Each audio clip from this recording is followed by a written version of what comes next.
ఏర్పాటు చేయబడిన స్వార్థ పాఠ్యాంశము లూకా సువార్త 15వ అధ్యాయం 11 వచనాలు ఈ విధంగా రాయబడి, ఒకప్పుడు సమస్తమైన సుంకరులను పాపులను ఆయన బోధ వినుటకు ఆయన దగ్గరకు వచ్చుచుండగా పరిసయ్యులు శాస్త్రులను చూసి ఇతడు పాపులను చేర్చుకుని వారితో కూడా భోజనం చేయుచున్నాడని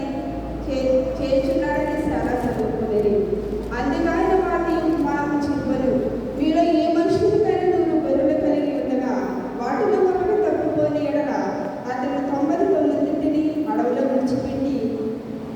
విడిచిపెట్టి తప్పుకొని దాన్ని దొరికి వరకు దాని మీదకి వెళ్ళడా?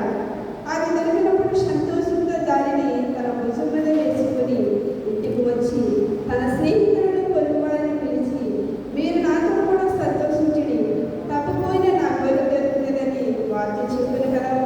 అటువంటి మారుమోషం అక్కరలేని 99 మంది నీతిమంతుల విషయమై కలిగి సంతోషం కంటే మారుమోషం పొంది ఒక పాప విషయమై 11 మంది ఎక్కువ సంతోషం కలుగును. ఏ స్త్రీకైనా 10 వెండి నాణెములు ఉండగా వాటిలో ఒక నాణెము పోగొట్టుకుని ఆమె దీపం వెలిగించి ఇల్లు ఊడ్చి అది దొరికి వరకు జాగ్రత్తగా వెతకదా? అది దొరికినప్పుడు తన ఇతరులను పొరుగు వారిని పిలిచి, నాతో కూడా సంతోషించండి, నేను పోగొట్టుకుని నాణెము దొరికినదని వార్త చెప్పాను కదా. అటువలే మారుమోషం పొందు ఒక పాప విషయమై దేవుని దూతల ఎదుట సంతోషం కలిగినని మీతో చెప్పుచున్నానని వాక్యం చెప్పబడింది.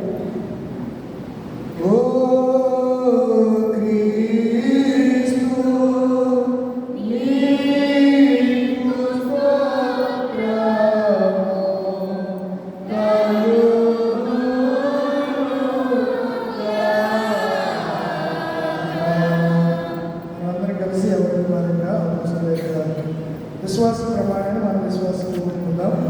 భూమి ఆకాశించిన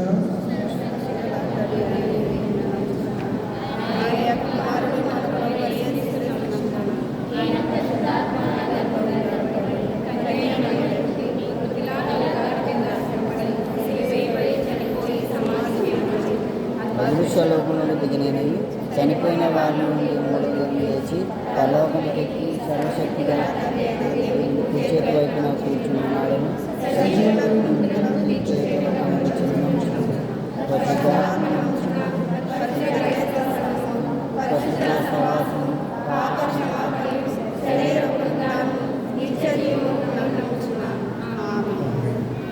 దయచేసి కూర్చోండి.